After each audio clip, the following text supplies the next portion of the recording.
Hey everyone, I was really excited to make this video because for the first time in a while I'm going to be playing a deck that I actually thought of myself and have been experimenting with the past few days on and off stream. And it is a Hanselt deck. It's a pretty awesome one. I think you're going to like it, but not exactly sure how strong it is right now. I think it's pretty okay, but depending on the meta, depending on the matchups, it might struggle against some stuff here and there. Only way to find out is to try for yourself, I guess, if you're feeling like doing that.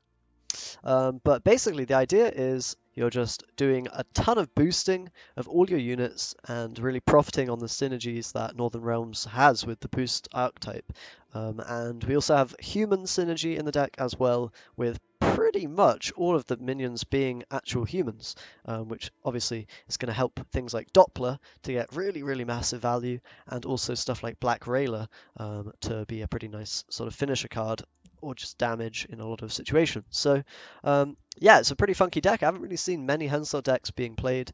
It's possible that people have tried similar stuff to this and not made it work, but I think this is a good attempt at a Henselt deck and a different archetype to the ones that you're probably going to see a lot on ladder. And yeah, I have been able to win with this, so it's got potential. So what are the cards? What are we doing with the deck?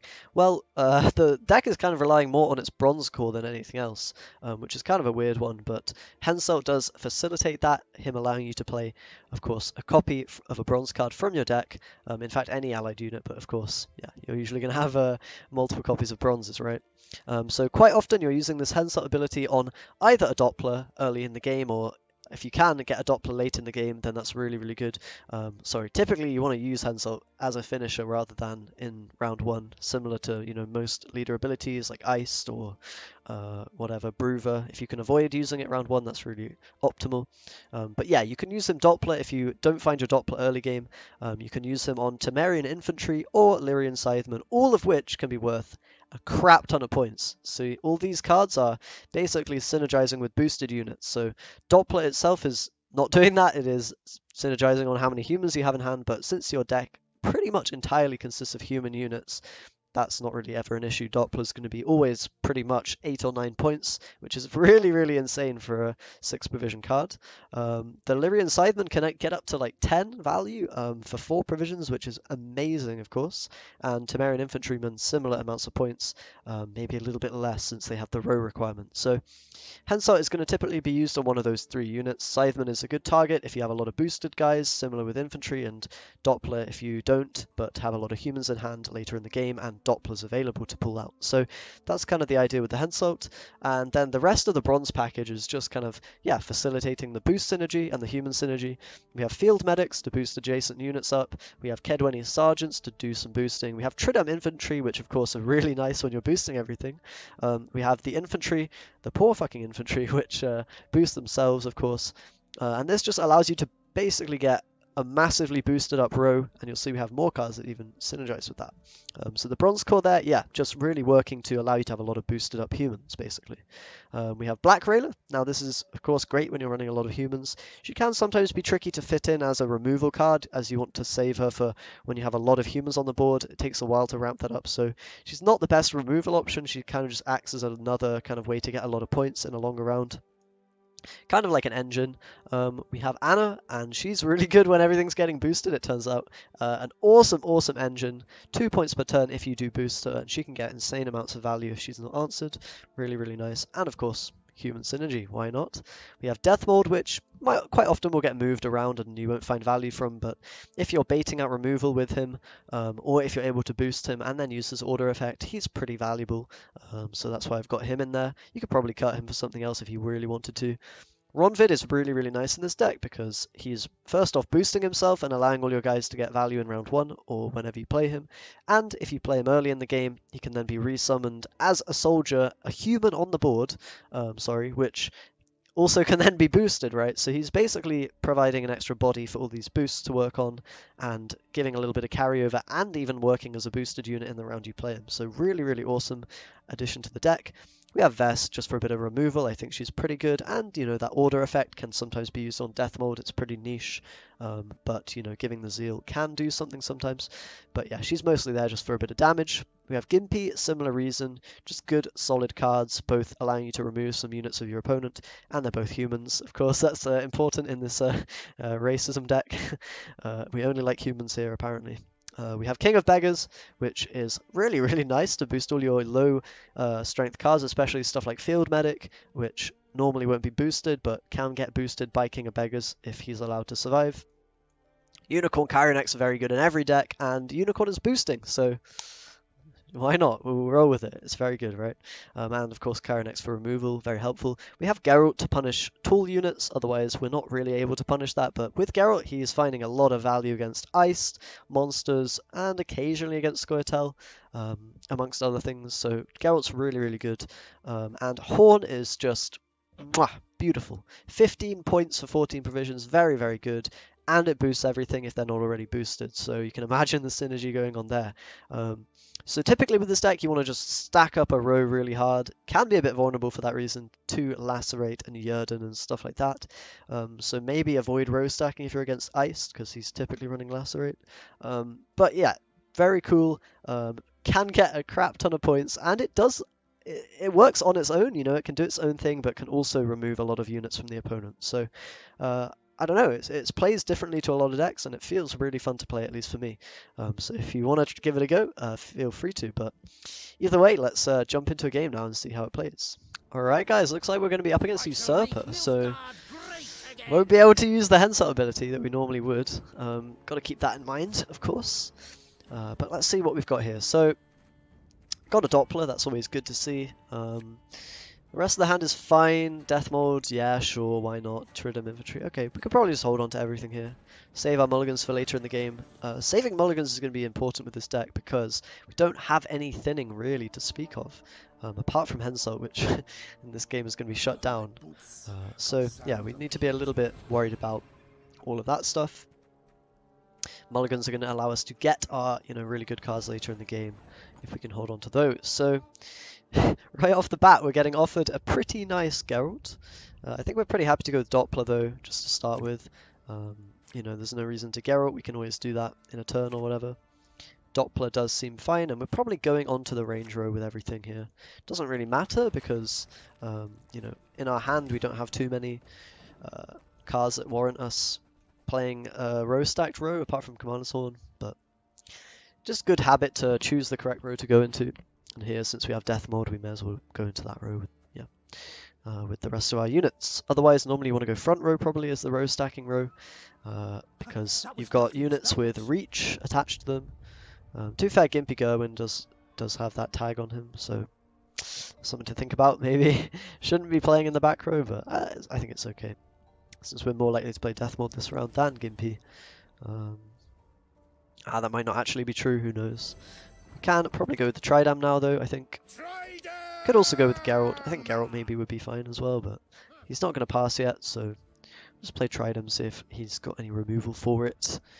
And if he does or doesn't, well, that might dictate what we do next. We definitely want to get the Geralt down at some point, but I'm kind of baiting him, a little bit into a false sense of security. He thinks he's far ahead in points, and then we just smack him down, potentially after he goes for a low tempo play. That, on the other hand, is a high tempo play, so whatever. We'll probably still go with the Geralt here, I think. Not your lucky day. Just to keep up. And we want to get units on the board for these field medics to actually work off of.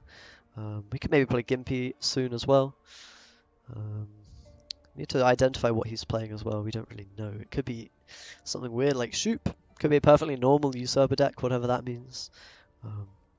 Either way, would be good to find that out. And he has no mulligans, so probably had a bit of an awkward hand with some blanks and whatnot that he had to get rid of.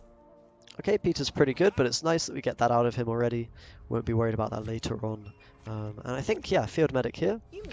Going to boost both of our units, allow Scytheman to get more value if we need to play that this round. Next we can probably go with Death Mode, and then we can Field Medic, Commander's Horn, whatever we need to do. Maybe Gimpy Gerwin if he allows us that option. We'll see. Maybe even Unicorn, but of course saving this with the Chironex is pretty good. Quite often you can use Chironex or Unicorn to win round 1, and that's kind of okay because you're relying more on the synergy between your bronzes than, you know, your gold cards. Unlike most decks, but the bronzes are really where the deck shines a lot of the time. You know, there are exceptions to that. Commander's Horn is extremely good. There's, of course, Anna is very, very powerful, and the Unicorn Chironex will put a ton of pressure out in a round that you choose. So Caldwell is going to be played though, and we have to be aware here of just, you know, we have to keep up in points if we can. At all times, yeah, we don't want to go cards down, of course. I think Death Mode is perfectly safe though. Put that here, and it will enable either Unicorn, Scythe, Field Medic, or Commander's Horn. Probably not Commander's Horn because we want to save that for later if we can. But if we're able to, you know, do some big damage with Death Mode, then that'll definitely allow us to take Caldwell, and all sorts of good stuff will happen as a result. So we'll see what we can do there. So, does Unicorn get us ahead? I think it probably doesn't. Well, maybe it does actually. Yeah, I think it will. Because when he passes, yeah, this looks really good. So, we Unicorn the Death Mode. He will then deal 4 damage to Caldwell, put him at 6. Now, if the opponent passes, Caldwell will switch over to our team and give us a further 12 points, basically. So, now he's under a hell of a lot of pressure to actually, you know, keep up in points and to keep the highest unit, which might be tricky for him. And he is going to go for the pass, which means Caldwell should switch over. Yep. So that's very nice. We just take the win on even. Kind of showing the power of Death Mode. He's also really actually quite strong when you have tactical advantage on your side, because you can Death Mode, tactical advantage him, and deal 5 damage for free, effectively. And he can be worth, yeah, a lot of points for the provisions that he costs. So that's pretty cool. Here we'll probably keep everything, I think, and just take that dry pass, because our deck is really thriving in long rounds. We'll take a free card from him and then get as long of a round 3 as possible, as many boosted units as possible on our side of the board, and as many humans as well for Doppler and Black Railer. And we've got to be wary of what we need to Henselt. No, we don't, because our Henselt is deactivated. Normally we would have to maybe mulligan, you know, either to keep Scytheman Henselt available or infantry or whatever. Usually I don't like more than 1 infantry in round 3, so we'll get rid of 1. Scythemen are okay to keep. They're not too shabby. We can probably get rid of 1 if we really want to, but I think the infantry is not quite as good. Doppler's a nice one to see, and the rest here is not too bad. We have got some pretty good cards to draw into, so I think we'll get rid of the Sergeant here. Tridem is not too bad. That will maybe eat some removal from the opponent. And here I think we just Chironex this immediately. We're going to play onto front row here with the row stack and stuff. And that also lets us know he's not Shoop. Because, wait, does it? No, it doesn't. Must be misremembering things. I thought I'd killed one of those already, but apparently not. Apparently that did not happen. Oh wait, did it? I don't know. I played a Geralt, didn't I? I don't know what's going on, guys. I'm losing it. I'm losing my mind. I did play a Geralt this game. Whatever. Whatever. Treason, Anna Strenger. Okay, what does that even do? Okay, well, he gets an Anna. Fair enough. That's pretty good, I guess. So here we'll play Doppler, of course. Get that sweet, sweet value. It's just so good, guys. Every time, without fail. As long as you have a full hand. This guy is worth at least 7 or 8 points. Very, very good. Okay, I mean, Anna for him is posing a bit of a threat. We probably just want to try to develop our own Anna, although it will most likely get removed or dealt with in some capacity. We'll see. If it does eat removal, well, we've always got maybe Tridem to find some value from. And then we're going to try to get as many boosted units as possible for the Scythemen and the infantry to work on this front row. There is a lot coming down. Kind of to be expected. We can go with Tridem now. Try to get the value from that. We should be okay, because we're a whole card up, remember, after we push round 1 extremely hard. We'll see how it goes, though. And the Slave Driver will deal with that nicely. So, okay. We're not going to get any, insane value here. Looks like we're just going to be playing vanilla, kind of. We could definitely go with Field Medic, though, and then probably Gimpy, Commander's Horn. And after that, our scythemen and infantry. And like, this is the thing, even when all your engines get kind of dealt with, the deck is still able to put out a lot of points, and you know, even your kind of mediocre card like your field medic is a lot. It's 6 points. It's not bad at all. Your scythemen here, which aren't going to be that amazing, they're still 4 provisions for like 5, 6, 7 points, so it just feels really, really good, in my opinion, to play. And, well, what do we got here? We've got Gimpy, not really doing a great deal, but can beat up Mr. Ike. Probably better to beat up the Alba, I guess, or the slave driver. Actually, it might be better to just shoot Anna. We then have the option of shutting down that engine with the infantry next turn or in a turn or two. And that should be good. Horn is definitely going to be a nice amount of points just to deal with stuff. Okay, that's kind of annoying, but I think we can play the infantry now just to shut down Anna. That's going to be worth an extra kind of 4 points for us, which is, yeah, definitely worth doing because it's giving us another Horn target and all that. So we might be in a little bit of trouble here if he chooses to kill all my units. On the bright side, he'll probably expect us to have more boost synergy cards, so he might, you know, try to stop our boosts with the dragon, rather than shutting down our, you know, our units. So that's kind of nice. He doesn't expect the Horn, and obviously once the deck becomes more well known, then that becomes less of a thing you can rely on. But okay, that's really nice for us. Go with Horn here, big 15 points. I mean, it's going to actually be quite close. The Usurper's definitely able to push us pretty hard. Not having Hanselt is also, you know, not nice for this deck, which is relying on that a little bit. But okay, last card for him, not too great. And now the power of the Scytheman. This feels like Thronebreaker, honestly, just smashing these guys onto the board. Oh, 7 points. Pretty close though, honestly, considering I was a whole card up. But, you know, that Anna was big for him, and of course the shutdown on all our engines is always hurting a little bit. But, okay, we took a game, not too bad.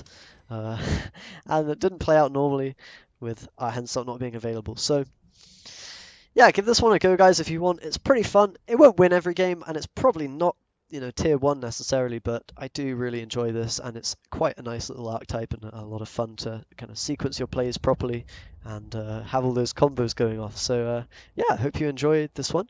I definitely did, and I'll see you guys next time.